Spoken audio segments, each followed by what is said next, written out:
승리의 삶을 살아가기 위해서 하나님께서 우리에게 명령하신 것입니다. 그리스도인의 삶을 살아간다는 것은 결코 그렇게 쉽지 않습니다. 말은 쉬운데요, 말대로 사는 게 쉽지 않다는 것입니다. 아는 건 많은데요, 아는 대로 사는 게 쉽지 않은 것과 마찬가지입니다. 지금까지 우리가 들은 하나님의 말씀을 기억해보면, 그리고 만약에 우리가 그 들은 대로 지금까지 살아왔다면 이 땅은 벌써 하나님의 나라가 되어야 되고, 거짓, 시기, 질투, 미움, 살인, 다툼은 하나도 없이 서로 사랑하고 섬기며 더불어 살아가는 세상이 되었어야 할 것입니다. 그런데 세상은 그 반대로 가고 있다는 것입니다. 그만큼 어떤 면에서는 말씀대로 살아가기 위해서는 우리가 각오해야 되고 다짐해야 되고 받아들여야 하는 것이 있다는 것입니다. 그래서 처음 예수님 믿는 사람은 이런 얘기를 하지 않습니다. 처음 예수님 믿는 사람의 공통적인 말이 있습니다. 예수님 믿는 거 너무 좋아요. 예수님 믿으니까요, 세상의 어떤 것과 비교할 수 없어요. 나 같은 사람 때문에 예수님이 십자가에 달려 죽으시고 부활하셨대요. 그분이 나를 위해서 모든 것을 다 허락하시고 지금까지 인도해 주셨어요. 그분이 나의 생명을 가지고 간다 할지라도 저는 기쁨으로 그분의 부르심에 순종할 거예요. 누가 힘들게 해도 말합니다. 하나님이 나와 함께 하시기 때문에 괜찮다고요. 그리고 또 말합니다. 힘들어서 어렵지 않냐고. 괜찮다. 내 안에 예수님이 계셔서 괜찮다. 그런데 5년, 10년, 20년, 30년 지나가고 나서요, 예수님 믿으니까 좋으시죠? 거기는 미국 사람들 계시더라고요. 얼마나 좋으세요?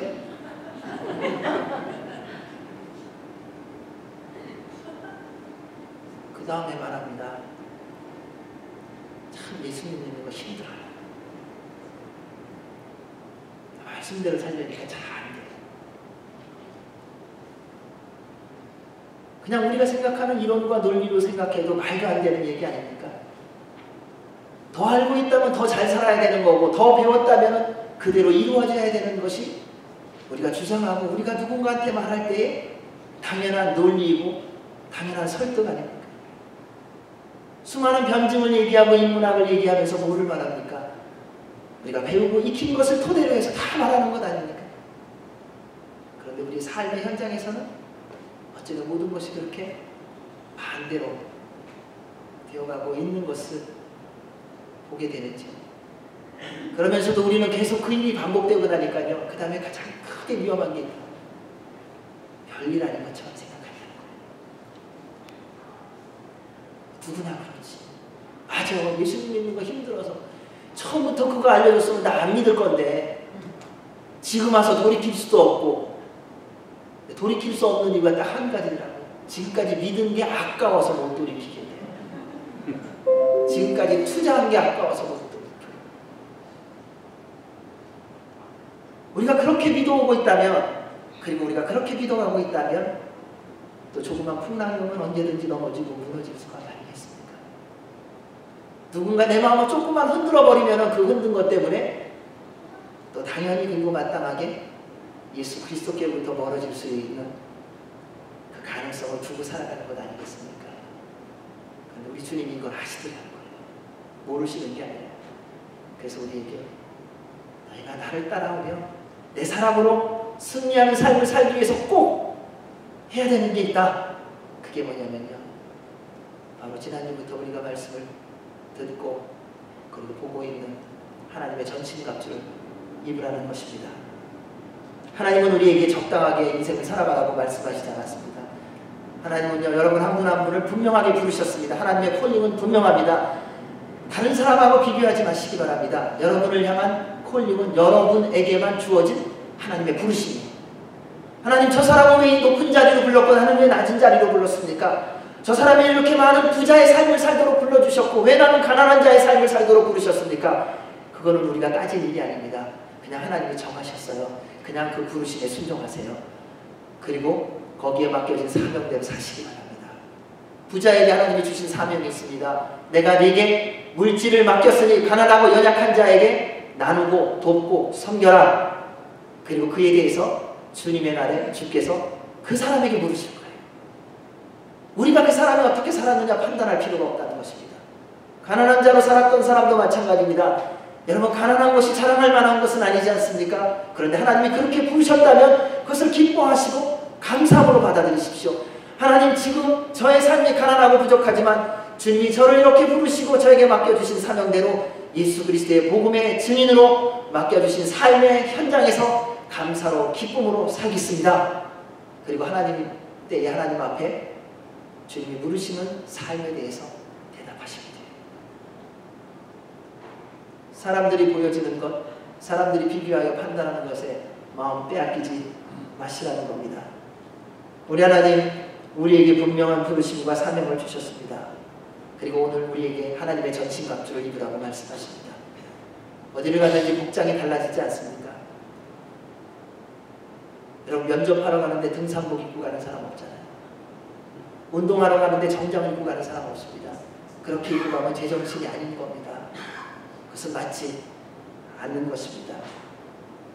왜냐하면 가는 곳과 만나는 사람에 따라 복장이 달라지게 되어 있기 때문입니다. 마찬가지입니다. 우리가 그리스도인으로서 살아가면서 입어야 되는 유일한 옷이 하나 있는데 그게 바로 하나님의 전신갑주예요. 이것은 입어도 되고 입었지 않아도 되고가 아니라 반드시 입으셔야만 해요. 왜? 그래야 살 수 있기 때문에. 그래야 우리가 이 땅 가운데서 살아갈 수 있기 때문에 그렇습니다. 그런데 사단은 어찌해서든지 우리를 속여서 예수 그리스도로부터 멀어지게 하려고, 세상 사람들처럼 살아가게 하려고 세상의 옷을 입게 하려고 한다는 것입니다.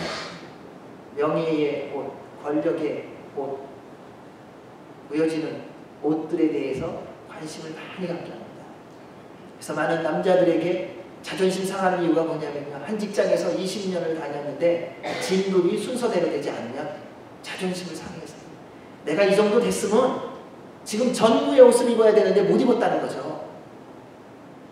내가 이 정도 일했으면 사장의 옷을 입어야 되는데 못 입었다는 거예요. 이것을 통해서 우리가 기도하다가 실망하고요, 좌절합니다. 하나님, 제가 평생을 사장의 옷을 입기 위해서 기도했는데 하나님 왜 내 기도 안 들어주세요? 저 사람은 왜 나면서부터 금수저가 되어서 나면서부터 사장의 옷을 입는데 나는 이렇게 평생 동안 고생을 하면서 주님의 말씀대로 순종하며 살려고 애쓰고 수고했는데도 제가 입는 옷은 왜 이 모양? 이것이 사단이 우리를 흔드는 아주 좋은 전략 중에 하나더라고요. 흔들어요. 너 그 옷 못 입었잖아. 네 친구 봐라. 학교 간 것도 별거 없고 배운 것도 별거 아니고 가정도 형편없고 지식도 없고 경험도 없는데 저렇게 잘 입는데 넌 뭐 하는 거냐. 그러면서 무슨 예수님을 믿는다고 말하냐. 우리의 마음을 송두리째 흔들어서 주님으로부터 슬그머니 멀어지게 하려고 한다는 것입니다. 따라서 사랑하는 여러분, 인생 동안 우리의 삶은 영적 전쟁임을 꼭 기억하시기 바랍니다. 그래서 영적 전쟁을 할 수 있는 옷을 입으셔야 합니다. 그래야 싸움에서 넉넉히 이길 수 있습니다. 전쟁터에 나가는데 전투복을 입지 않고 평상복을 입으면요, 죽어요. 근데 사단이 우리를 그렇게 속이는 거예요. 시대가 변했다. 하나님의 전신갑주 입지 말라는 거예요. 입지 말고 내가 사는 방법을 알려줄 테니까는 세상의 옷을 입으라는 거예요. 적당하게, 편하게, 그리고 살아가라고 말합니다. 그걸 입으면 우리는 날마다 패배와 절망과 좌절 가운데 빠질 수밖에 없습니다. 그래서 오늘 하나님께서 우리에게 말씀하십니다. 하나님의 전신갑주를 입으라고. 자, 하나님의 전신갑주가 무엇이며 어떻게 입어야 될지 우리가 말씀을 통하여 함께 보기를 원합니다. 우리 14절 말씀 한번 읽어보겠습니다. 14절입니다. 시작.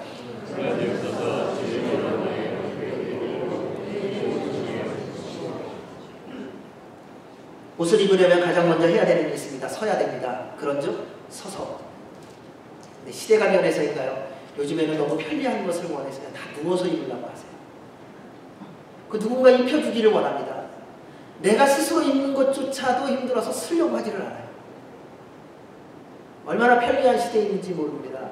커튼을 내릴 때도 직접 안 가잖아요. 귀찮아서. 침대에 누워서 리모컨으로 찍 합니다.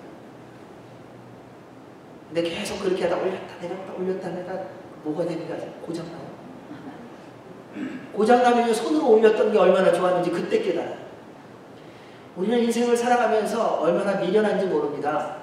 조금 편리한 것 찾다가 그것이 사라지고 나면은 이전의 삶이 얼마나 좋았던 것인지 그때야 비로소 깨닫습니다. 예전에 어렸을 때 저희는 텔레비전이 없었으니까요.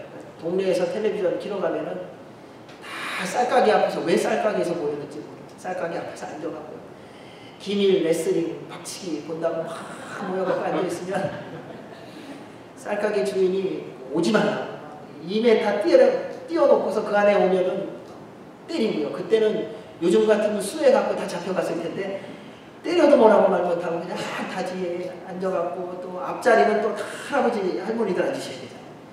우리는 뒤에서 뭐 그 사이로 뭐 엎드려서 옆에서 보는데 리모컨이 없었어요. 그럼 제일 어르신이 얘기하잖아요. 채널 돌려라. 그럼 누군가 샥 달려갖고 채널을 이렇게 돌린단 말이에요. 요즘은 채널 돌려라가 아니라 그 어른이 그냥 앉아갖고 탁탁탁 돌리기만 하면 되는 거예요. 이렇게 자꾸 편리한 것으로 우리가 가다 보니까는 정작 해야 될 일에 대해서 잊어버리고 있다는 것입니다. 편리함 때문에 건강을 많이 놓치고 있는 것도 봅니다. 그런데 사랑하는 여러분, 옷을 입으려면 먼저 서 있어야 한다는 것입니다. 그렇지 않으면 옷을 입을 수도 없고 사탄의 속임수에 빠지게 되어 있습니다. 돌아가는 세상을 보십시오. 다들 하는 말이 있습니다. 마지막 때가 가까운다고. 모든 사람이, 세상 사람들도 말해요. 종말이 가까운 것 같다고. 그럼에도 여전히 우리는 전쟁이 오지 않을 것처럼 살아가고 있다는 겁니다. 사단이 우리를 속일 때 그렇게 합니다. 평안하다. 아무 일 없을 거야. 괜찮을 거야. 준비하지 말고 때가 되면 준비하면 돼. 그런데 하나님은 우리에게 지금 준비하라고 말씀하십니다. 사랑하는 여러분, 지금 일어나십시오. 그런데 우리 힘으로 일어나지지 않아요. 예수 그리스도의 이름으로 일어나셔야 됩니다. 성령님 충만하셔야만 일어날 수 있는 것입니다. 살아보니까 그러지 않으세요? 믿음 생활해보니까 그러지 않으세요? 일어나고 싶은데 안 일어나진다니까요. 일어나고 싶은 생각이 없는 게 아니에요. 몸이 안 일어나죠. 예배드리러 가고 싶은데 안 가진다니까요. 마음이 없는 게 아니에요. 가야 된다는 걸 알아요. 안 돼요. 발이 안 떨어지는 걸요. 내 힘으로 떼는 게 아니에요. 그게 주님의 은혜입니다. 그것이 주님이 우리를 도와주시는 것입니다. 따라서 이제는 예수 그리스도의 이름으로 일어나십시오. 주님께서 여러분을 도와주실 것입니다. 그리고 우리가 전신갑주를 입어야 됩니다. 첫째, 진리로 허리띠를 매시기 바랍니다. 당시의 옷이 가장 속안에 있는 게 가운 같은 것, 길게 늘어진 것이라 그래서 다 치켜 세우고 허리띠로 꼭 매어야 합니다. 그리고 이제 옷을 더 입어가는 겁니다. 그러지 않으면 옷이 길면 걸려서 넘어지게 돼 있고 싸우기에 불편할 뿐만 아니라 싸움을 할 수도 없다는 것입니다. 그리고 허리띠가 풀리면 무장이 풀리기 때문에 더 이상 전쟁에 나갈 수 있는 준비가 되어지지 않는다는 것입니다. 서부 영화를 보신 적 있으실 거예요. 두 사람이 결투 장면으로 나옵니다. 총을 뽑아라 하는 경우도 있지만 먼저 총을 뽑고서 하는 말이 첫 번째 말이 뭔지 아세요? 허리띠 풀으라. 총을 갖고 있는 그 허리띠를 풀으라는 거예요. 여러분, 모든 옷은요 허리띠를 풀으면 다 흘러내리는 거예요. 요즘은 허리띠 없어도 되는 옷이 있어갖고 이게 잘 이해가 안 되실 텐데 예전에는요 허리띠가 없으면 옷이 다 흘러내리게 되어 있어요. 이걸 풀으면 그냥 흘러내려서 더 이상 움직이거나 행동하기가 불편하고 잘 안 되는 거예요. 그래서 전쟁터에서 가장 먼저 승리하는 사람이 요구하는 게 뭐냐면 다 허리띠 푸는 거예요. 그러면 움직이지를 못한다는 겁니다. 그래서 세상에서 사단이 유행시킨 것 가운데 하나가 뭔가 봤더니 엉덩이 바지예요. 엉덩이 바지 보셨죠? 젊은 사람들이 엉덩이 바지 입고 가면요 절대로 빠른 걸음하거나 뛰거나 못해요. 다 어기적거리고 걸어가게 돼 있어요. 전쟁터에서 그렇게 만든다는 거예요. 우리도 신앙적으로 사단이 그렇게 만들더라고요. 진리의 허리띠를 풀게 되면요, 여러분 다 어기적거려요. 걷는 거는 같아요. 근데 정상적이지가 않아요. 걸어가는 건 가는데 이게 걷는 건지 걷지 않는 건지 판단할 수가 없다는 것입니다. 하나님의 전신갑주를 온전히 입기 위해서 가장 먼저 우리가 진리와 허리띠를 메어야 합니다. 진리라는 것은 시공간을 초월하여 누구나 인정할 수 있는 보편적이고 불변적인 사실, 언제나 동일한 것입니다. 변하지 않는 것입니다. 역사적으로 얼마나 수많은 사람들이 진리를 찾기 위해서 애쓰고 수고하고 있습니까? 우리도 마찬가지 아니겠습니까? 우리도 진리가 무엇인지를 알기 위해서 열심히 달려오고 있습니다. 수많은 책을 읽어보시지 않으셨어요? 수많은 교육을 받아보시지 않으셨습니까? 그런데 그럼에도 불구하고 딱히 우리가 진리가 뭐냐라고 물어보면 글쎄요, 이게 진리인 줄 알았는데 아닌 것 같다고 말합니다. 그렇게 하면서 혼동스럽게 헤매면서 살아가고 있습니다. 여전히 진리가 뭔지를 깨닫지 못하고 있다는 것입니다. 왜냐하면 진리를 듣지도 알지도 만나보지도 못했기 때문입니다. 사람 안에서는 절대 진리를 찾을 수가 없습니다. 왜냐하면 우리는 모두 죄인이기 때문에 그렇습니다. 진리는요, 영원한 것입니다.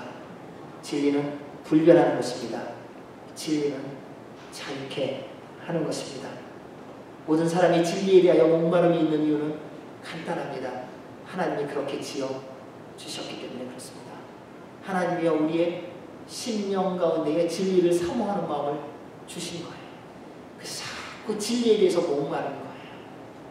하나님께서 죄로 인해 진리를 잃어버린 우리에게 다시 진리를 알려주셨습니다.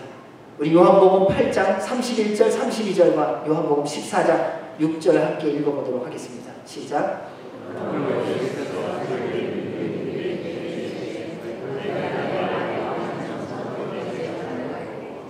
진리를 알지니 진리가 너희를 자유롭게 하리라.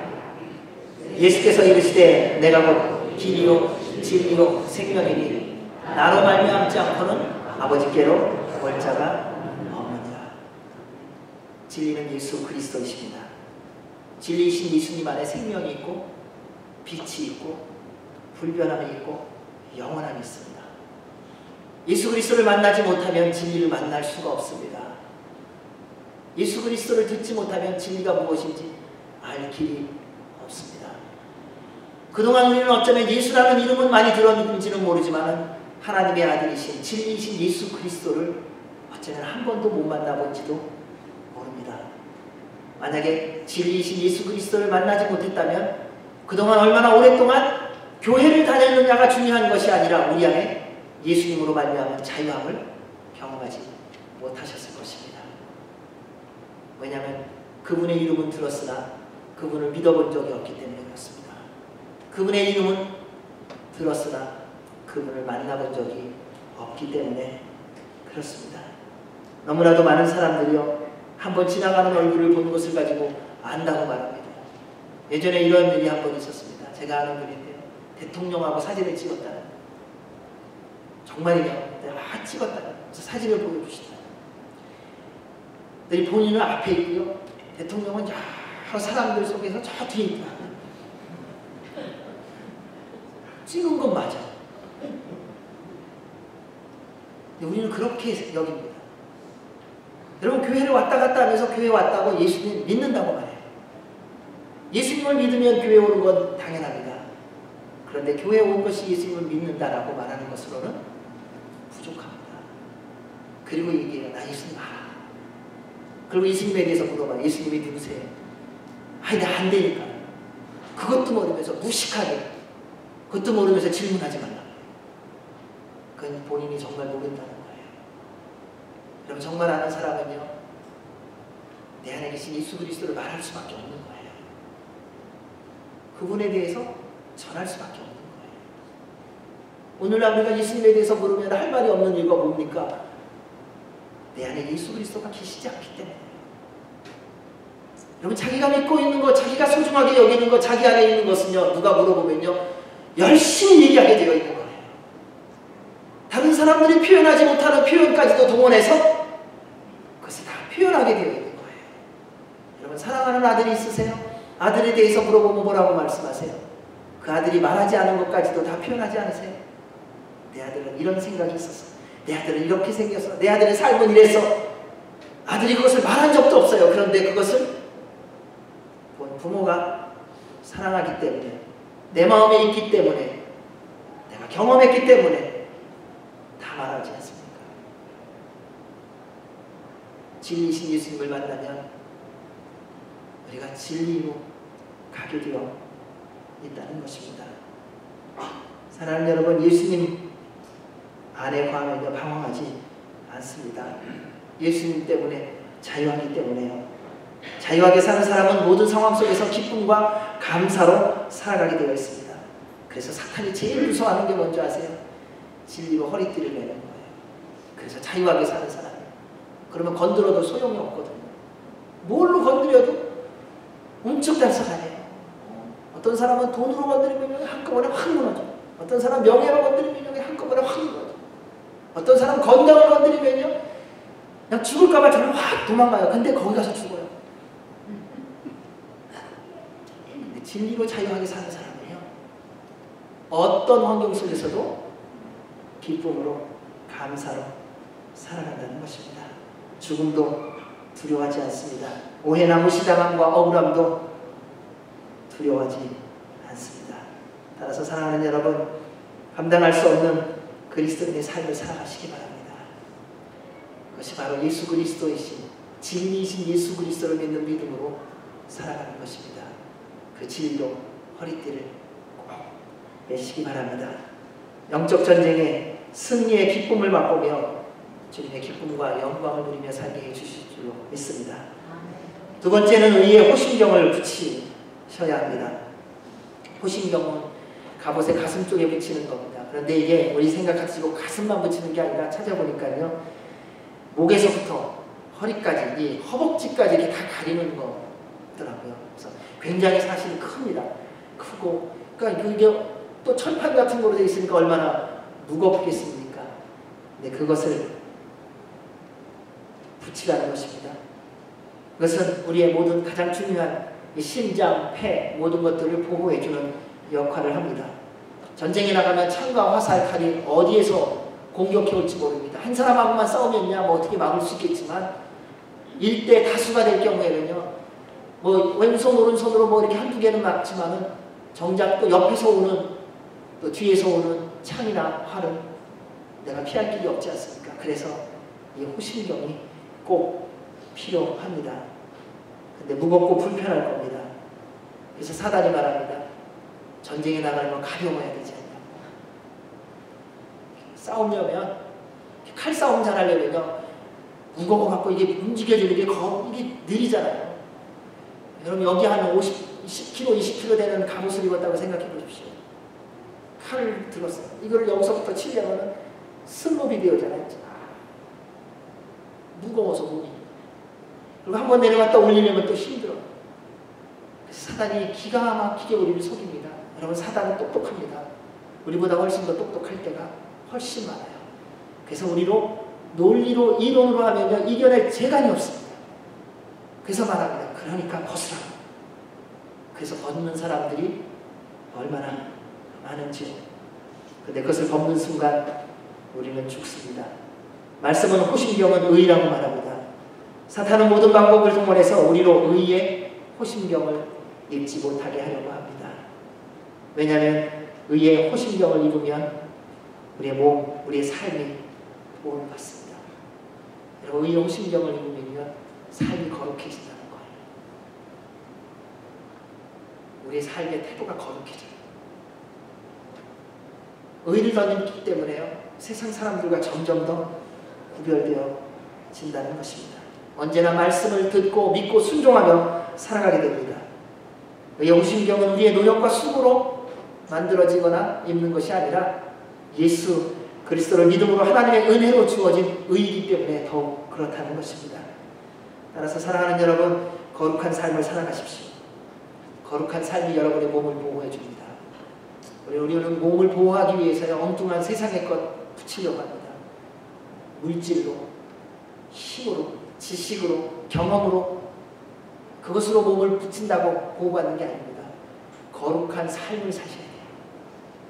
그래야 보호 받는 것입니다. 사탄이 똑똑해서요, 우리가 뭐 좋아하는지 너무 잘 알아요. 뭘 싫어하는지도 압니다. 그래서 육신의 정욕, 안목의 정욕, 이생의 자랑을 가지고 지속적으로 우리의 몸을 공격할 겁니다. 넘어가지 마시기 바랍니다. 우리 다 약점이 있어요. 근데 그 약점이 뭔지는요, 여러분 가까운 사람이 알고, 그리고 하나님이 알고, 그 다음에 또 아는 존재가 있는데 사탄이에요. 사탄이 자꾸 그걸 건드릴 거예요.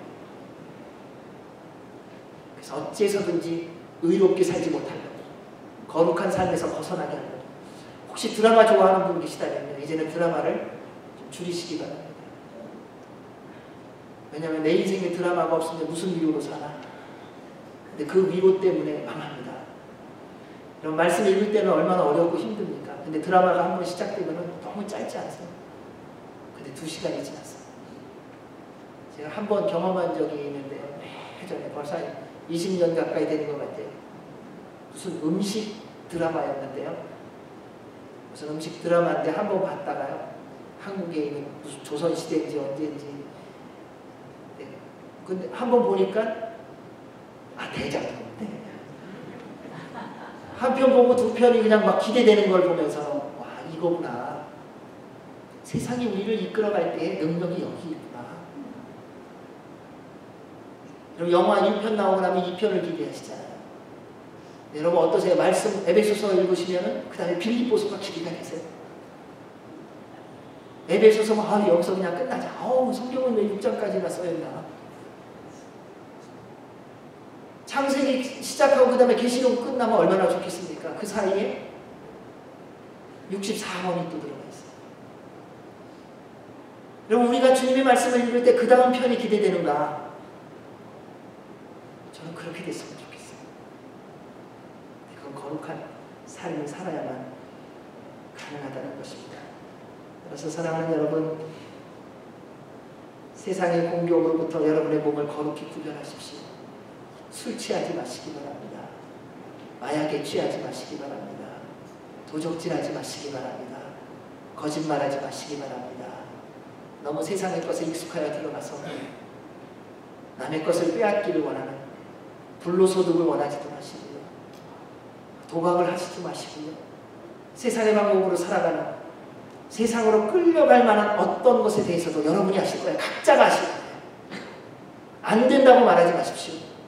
예수 그리스도의 이름으로 끊으시기 바랍니다. 그게 의의 호심경을 입는 겁니다. 여러분 조금 부족하다고 세상으로 달려가지 마십시오.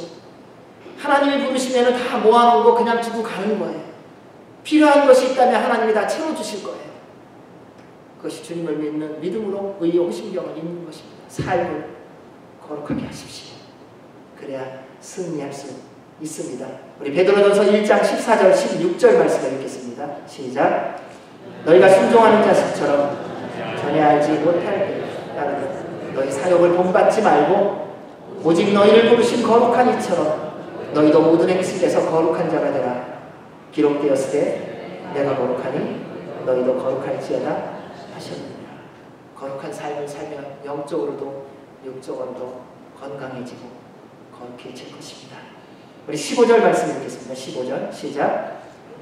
평안의 복음이 준비한 것으로 신을 신고, 세 번째는 평안의 복음이 준비한 신을 신어야 합니다. 바울 당시에 최강의 군대였던 로마 군사들이 신었던 신발은 가죽에다가 끈을 달아갖고선 위에 이 발목에 끈을 묶었던 신발입니다. 그런데 가죽 신발의 특징이 있습니다. 두꺼웠다고 합니다. 그래서 전쟁터에 나가면은 전쟁에 적군들이 바닥에다가 가시나 이런 나무를 짜게 갖고선 다 심어놨다고 합니다. 그래서 걸어갈 때 되면 발이 찔리게. 그래서 그것을 방지할 수 있도록 그러한 신발로 신고 전쟁에서 승리를 했다고 합니다. 그리스도인으로서 살아갈 때 세상의 공격이 많습니다. 함정들이 많다는 겁니다. 넘어질 만한 가시들이 많을 것입니다. 그런데 그때에 다시 그것을 이기고 승리하기 위하여 복음의 평안의 복음이 준비한 신을 꼭 신으셔야 합니다. 그런데 이 일들이 어디서 많이 일어나냐면 교회 안에서 많이 일어나요. 믿음의 공동체 안에서 속이고요, 헛소문 내고요, 마음 아프게 하고요, 남의 거 가져갔는데 떼놓고요, 그리고 안 나와버리고요. 다음 주에 꼭 줄게요. 근데 그 다음 주부터 안 나와요.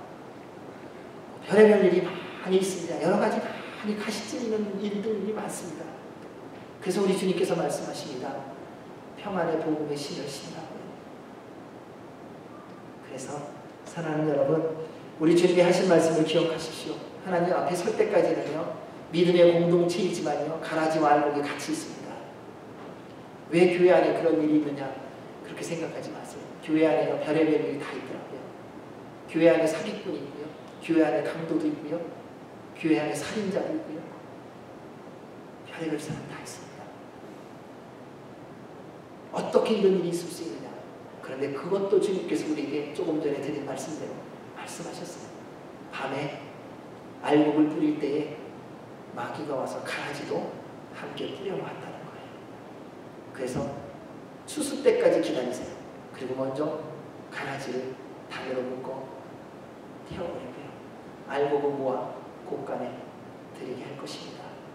따라서 사랑하는 여러분, 가라지가 보일 때 걱정하지 마세요. 주님이 거두실 때까지만 그냥 기다리세요. 그래, 내가 조금 더 참는다. 주님 앞에 설 때까지 견딘다. 왜냐하면 그때가 되면 주님께서 먼저 거두셔서 불태우실 것이기 때문에 그렇습니다. 우리가 갚으려고 하지 마십시오. 평안의 복음은 영적 전쟁 가운데 있는 우리에게 전투와 같은 것이니 사랑하는 여러분, 곧 이 복음을 신으시기 바랍니다. 복음이 무엇입니까? 예수님께서 우리의 모든 죄와 허물을 대신 짊어지시고 십자가에 달려 죽으시고 부활하셨다는 것입니다. 그분을 믿을 때에 영원한 생명을 얻는다는 것입니다. 우리 복음에 대해서 너무 복잡하게 생각하려고 합니다. 근데 그 복음이 우리 안에 들어오면요, 평안이 있습니다. 하나님이 주신 평안이 있습니다.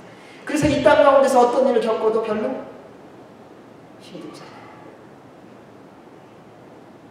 엊그저께 말씀을 보다가 다시 이런 생각을 하게 됐습니다. 복음을 전하려면, 말씀을 전하려면 순교를 각오해야 된다. 왜요? 하나님의 말씀은 우리가 듣기에 좋은 말씀이 아니라 우리가 죄악 가운데 있을 때 듣기에 가장 불편한 말씀입니다.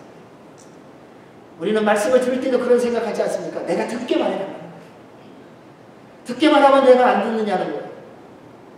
말씀을 보면, 이스라엘 백성을 보면, 오늘날 우리의 모습을 보면 들어야 될 말씀을 듣고 싶은 것이 아니라 내가 듣고 싶은 말씀을 통해서 우리가 듣고 싶어 하더라고요. 그래서 변화가 없어요. 새로움이 없어요. 지금까지 그렇게 많은 말씀을 들었는데 여전히 우리가 이 자리에 머물러 있고 후퇴하는 삶을 사는 이유가 뭐라고 생각하십니까? 사실은 들어야 될 하나님의 말씀을 우리가 잘 듣고 있지 않다는 거예요. 그래서 주님의 이름으로 부탁드립니다.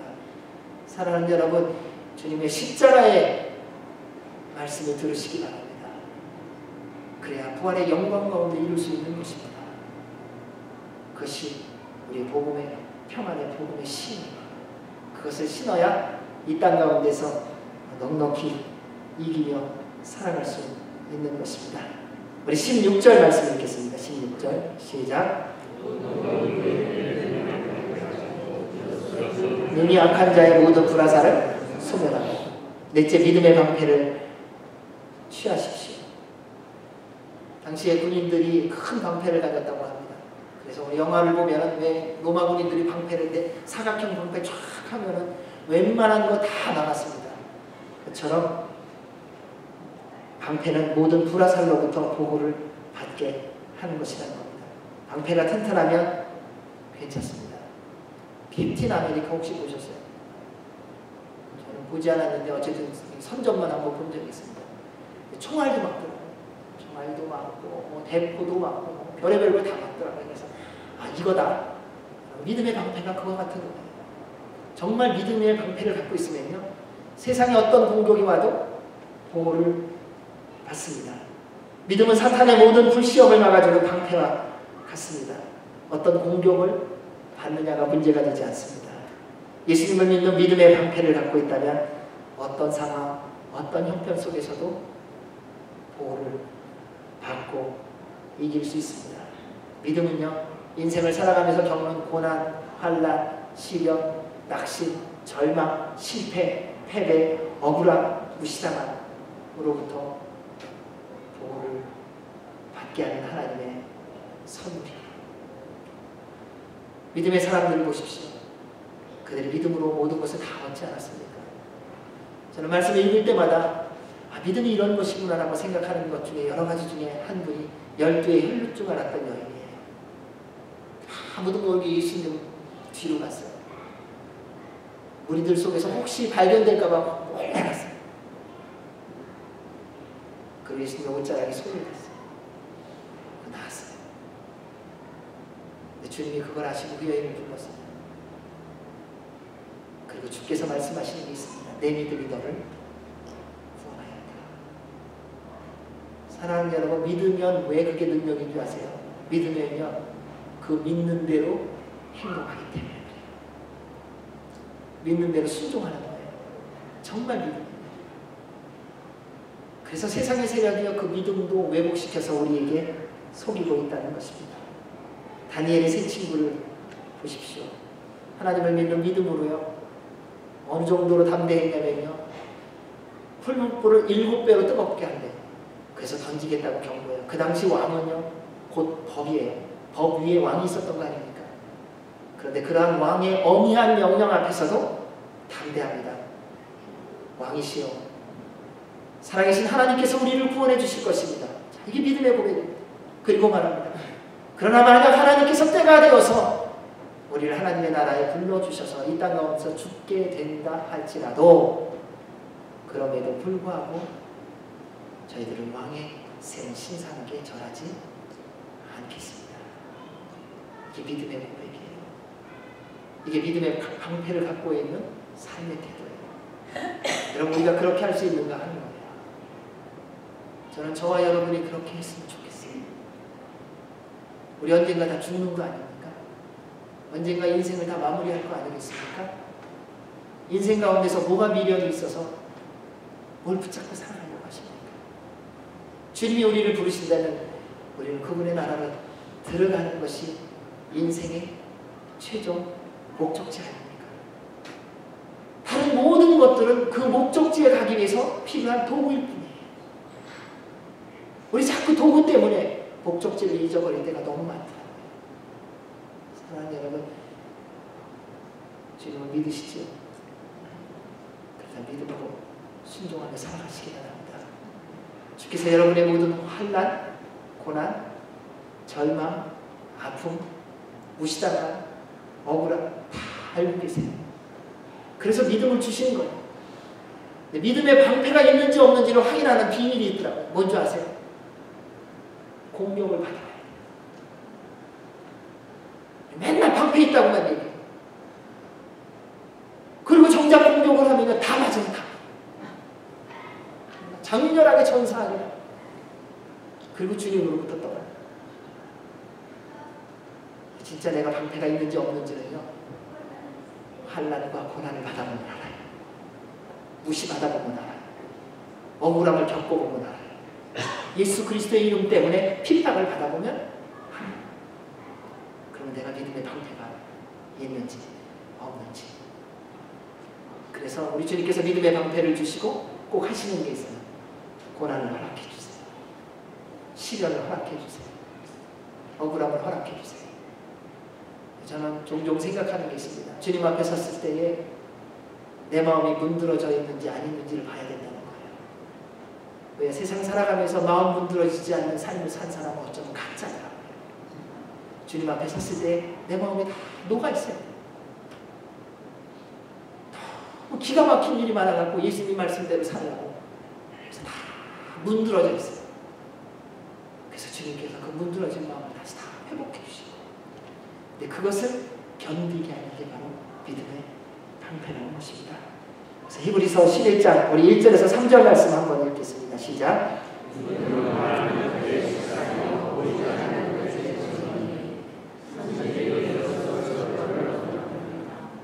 믿음으로 모든 세계가 하나님의 말씀으로 지어진 줄을 우리가 아니 보이는 것은 나타나는 것으로 말미암아 된 것이 아니니라. 그리고 우리 주님께서 인생을 살아가는 우리에게 약속의 말씀을 주십니다. 이사야 41장 10절입니다. 같이 했습니다. 시작. 두려워하지 마라. 내가 너와 함께하리라. 놀라지 마라. 나는 내 하나님이 되리라.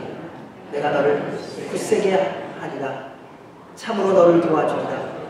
참으로 나의 의로운 오른손으로 너를 붙들리라.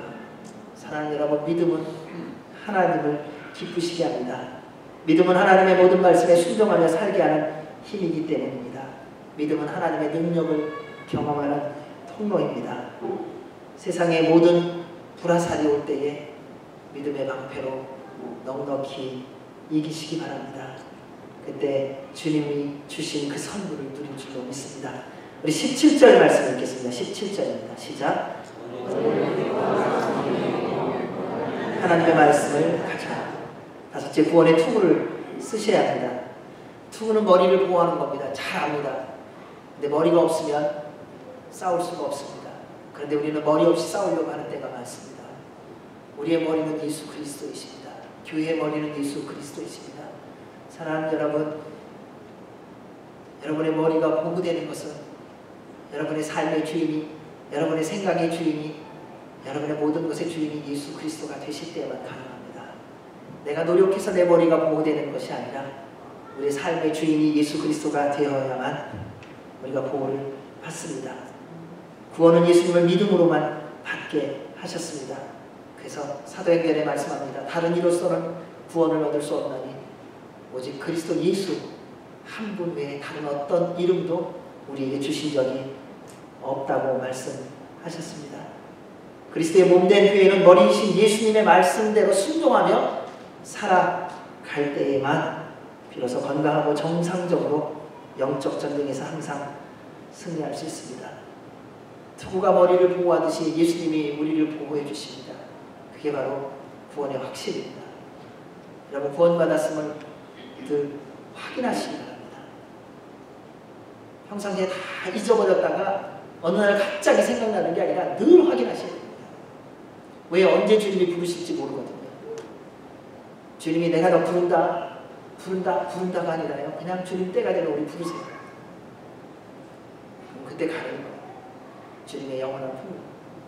그래서 구원의 확신이 반드시 늘 있어야 합니다. 스데반 집사님을 보면 복음을 전하다가 돌에 맞아 죽었죠. 근데 그분이 복음을 전하면서 본 게 있습니다. 하나님의 영광입니다. 예수님께서 하나님 우편에 서 계신 것을 본 것입니다. 그러니까 돌에 맞느냐 아니면 세상에서 영화롭게 사느냐, 그게 문제가 되지 않았던 거예요. 예수 그리스도의 복음으로 말미암은 구원의 소망과 확신이 그로 하여금 어떠한 형편, 어떤 상황에서든지 넉넉히 영적 전쟁에서 승리하게 하셨다는 것입니다. 순교의 길을 기쁨으로 걸어갈 수 있었던 것입니다. 사랑하는 여러분, 구원의 소망과 확신 가운데 살아가시기를 주의 이름으로 축원합니다. 마지막으로 성령님의 검을 가져야 합니다. 지금까지는 방어와 보호의 차원이라면 이제는 싸우는 데 쓰는 무기입니다. 하나님은 영적 전쟁의 승리를 위해 싸울 무기도 주셨습니다. 우리 하나님 얼마나 치밀한지 모릅니다. 그냥 방어만 하라고 말씀하시지 않으셨어요. 공격하려. 얼마나 신납니까? 여러분, 여태까지 예수님을 믿고 살아가는 사람은 그냥 견디야만 되고 나 죽어야만 되고 누가 뭐라 그러면 아무 소리도 못하고 뭐 이러는 걸로만 생각하셨죠. 네, 다 그 생각을 다 바꾸세요. 주님께서 말씀하십니다. 성령의 검을 주셔서 우리로 싸우게 하셨습니다. 성령님의 검은 하나님의 말씀입니다. 태초에 말씀이 계십니다. 이 말씀이 하나님과 함께 계셨으니 이 말씀이 곧 하나님이십니다. 그런데 그 하나님의 말씀은 능력입니다. 빛이 있으라 하심에 그대로 되리라. 우리 주님이 말씀하셨다면 그대로 이루어집니다. 예수님께서 마귀에게 시험을 받으실 때에 말씀으로 승리하셨습니다. 그리스도인이 영적 전쟁에서 날마다 승리하려면 하나님의 말씀을, 이 성령님의 검을 여러분 갖고 계셔야 합니다. 그리하면 어떤 유혹, 어떤 속임수에도 담대하게 물리치고 승리할 수 있습니다. 그래서 이 말씀을 보면서 여러분에게 주님의 이름으로 부탁드리고 그리고 주의 말씀을 전합니다. 하나님의 말씀이 여러분의 언어가 되게 하십시오. 다른 건 아닙니다. 말씀이라고 하셨어요. 언어입니다. 하나님의 언어는요, 어둠의 세력을 파하는 권세입니다. 여러분, 여러분의 언어가 절망과 좌절을 파하는 능력이 되게 하십시오.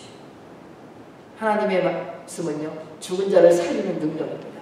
사랑하는 여러분, 여러분의 언어가 생명력이 있는 언어가 되게 하십시오.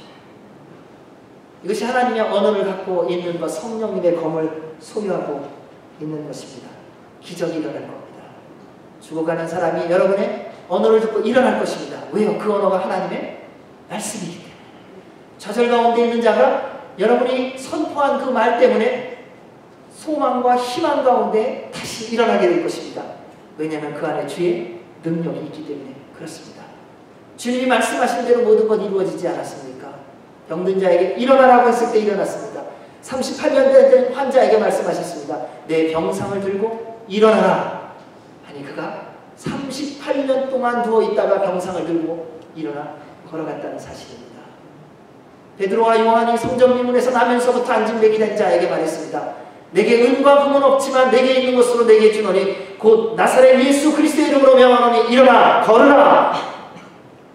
그러자 그 사람 일어나 걷고 뛰고 찬송했습니다. 사랑하는 여러분, 여러분 가운데 육신의 질병이 있으십니까? 예수 그리스도의 이름으로 명령합니다. 그 질병에서 자유할지어다. 여러분 경제의 어려움 가운데 고민하고 갈등하고 계십니까? 주님께서 하늘의 문을 여실 것입니다. 예수 그리스도의 이름으로 일어나십시오. 주님께서 여러분의 아버지가 되시는 줄로 믿습니다. 여러분 세상을 향하여 달려가지 마십시오. 이제 여러분의 언어에 있어서 여러분에게 스스로 선포하십시오. 내 안에 있는 어둠의 영아, 내가 나사렛 예수 그리스도의 이름으로 명하노니 떠나갈지어다. 주님께서 명령하신 대로 순종하며 선포할 때 그대로 이루어지게 될 것입니다. 그것이 우리 주님이 주신 성령의 검입니다. 그것이 여러분에게 주신 하나님의 능력입니다. 사랑하는 여러분, 사용하십시오. 여러분 적극적으로 사용하시기 바랍니다. 그리고 주님의 나라를 위하여 쓰임받기를 바랍니다. 우리 하나님의 말씀에 대해서 마지막으로 한번 읽어보겠습니다. 히브리서 4장 12절입니다. 같이 읽겠습니다. 시작.